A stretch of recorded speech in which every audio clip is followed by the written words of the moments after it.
بسم اللہ کی شروع کرنا ہے، وہاں بسم اللہ نہیں پڑھنی ہے۔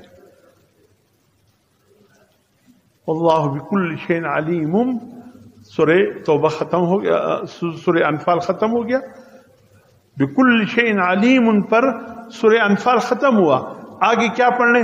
بکل شیء علیم براءۃ من اللہ ورسولہ، بالکل میم کے پیش پر جو میم پر جو دو پیش ہے اس کو براءۃ کے بے کے ساتھ ملا کر پڑھنا ہے، بکل شیء علیم براءۃ من اللہ ورسولہ۔ اگر کسی نے بکل شیء علیم پر وقف کیا پھر براءۃ من اللہ، تب بھی ٹھیک، کوئی گناہگار نہیں ہوتا ہے۔ صرف اس لیے بتا رہا ہوں کہ یہاں پر اتنے یعنی اتصال کے ساتھ گزرنا ہے۔